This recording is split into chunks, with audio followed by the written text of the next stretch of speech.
সদ্য পদত্যাগ করা প্রধানমন্ত্রী শেখ হাসিনা ব্রিটেনের রাজনৈতিক আশ্রয় পাননি বলেই শোনা যাচ্ছে। এর পাশাপাশি বেরিয়ে এসেছে তার দেশ ত্যাগ সম্পর্কিত নানান অজানা তথ্য। বাংলাদেশ বিমান বাহিনীর একটি মালবাহী কার্গো বিমানে তিনি দেশ ছেড়েছেন বলে জানা গেছে। তবে দিল্লি বিমানবন্দরে অবতরণ করার কথা থাকলেও সেখানে তার নানামায় তৈরি হয়েছে নতুন জল্পনা। সোমবার সন্ধ্যা 6টা নাগাদ ভারতের রাজধানী দিল্লির উপকণ্ঠে উত্তরপ্রদেশের গাজিয়াবাদে হিন্ডন বিমান ঘাঁটিতে নামে শেখ হাসিনাকে বহনকারী বিমান। এই এয়ারবেসটি এশিয়ার মধ্যে অন্যতম বৃহত্তম। বিমান বাহিনীর ওয়েস্টার্ন এয়ার কমান্ড এয়ারবেসটির দেখভাল করে থাকে। একটি সূত্রের দাবি, বাংলাদেশ বিমান বাহিনীর একটি মালবাহী কার্গো বিমানে শেখ হাসিনা গাজিয়াবাদে নামেন। তার সঙ্গে ছিলেন তার বোন শেখ রেহানা এবং কয়েকজন অফিসার। জল্পনা ছিল যে দিল্লি বিমানবন্দরে অবতরণ করবে শেখ হাসিনার বিমান, কিন্তু পরে জানা যায় দিল্লি আন্তর্জাতিক বিমানবন্দরে অবতরণ না করে রাজধানী লাগোয়া গাজিয়াবাদের বিমান ঘাঁটিতে অবতরণ করেন শেখ হাসিনা। প্রথমে শোনা গিয়েছিল সোমবার রাতেই তিনি লন্ডনের বিমান ধরতে পারেন, তবে পরে জানা যায় ব্রিটেন তার রাজনৈতিক আশ্রয়ের অনুরোধ প্রত্যাখ্যান করেছেন। যদিও সরকারি সূত্রে এর কোনো সমর্থন মেলেনি, তবে ব্রিটেনে তার রাজনৈতিক আশ্রয় না পাবার দাবিটি সত্যি হলে শেখ হাসিনা আগামী কয়েকদিন দিল্লিতেই সেফ হাউসে থাকতে পারেন। তবে ভারতে তিনি কোনো রাজনৈতিক আশ্রয় চাননি। এর আগে গণবিক্ষোভের জেরে শুধু প্রধানমন্ত্রিত্ব থেকে ইস্তফা দেওয়াই নয়, বাংলাদেশও ছাড়তে হয়েছে শেখ হাসিনাকে। সোমবার দুপুরে বোন রেহানাকে নিয়ে ঢাকার বাসভবন তথা গণভবন ছাড়েন তিনি। নিরাপদ আশ্রয়ের উদ্দেশ্যে তাকে হেলিকপ্টারে করে নিয়ে যাওয়া হয়। জানা গেছে বাংলাদেশ বিমান বাহিনীর হেলিকপ্টারটি উড়িয়ে নিয়ে যান এয়ার কমান্ডার আব্বাস।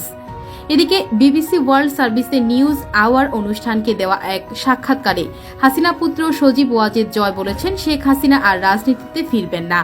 বৈষম্য বিরোধী ছাত্র আন্দোলনের মার্চ টু ঢাকা কর্মসূচিতে যোগ দিতে সোমবার কারফিউর মধ্যেও ঢাকায় লাখ লাখ মানুষ রাস্তায় নামে। একটা পর্যায়ে পদত্যাগ করে শেখ হাসিনা দিল্লি চলে যান।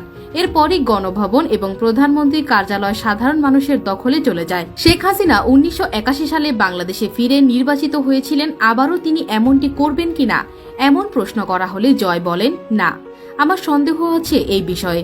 70-এর ঘরে তার বয়স। তিনি এতটাই অসন্তুষ্ট যে দেশের উন্নয়নের জন্য এত কঠোর পরিশ্রম করেছেন, যেটাকে সবাই মিরাকেল বলে। এর পরেও একটা ছোট্ট অংশ তার বিরুদ্ধে গিয়েছে, তারাই এমন বিক্ষোভ করল।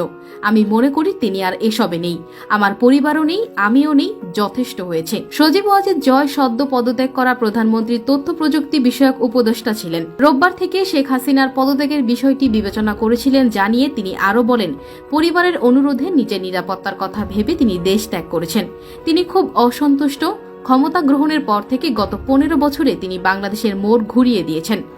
ঢাকায় কারফিউ থাকলেও হাজার হাজার মানুষ কেন রাস্তায় বেরিয়ে এসেছে জানতে চাইলে জয় বলেন, বাংলাদেশ 18 কোটি মানুষের দেশ। রাস্তায় নামা মানুষের সংখ্যা প্রকৃতপক্ষে বড় কোনো সংখ্যা নয়।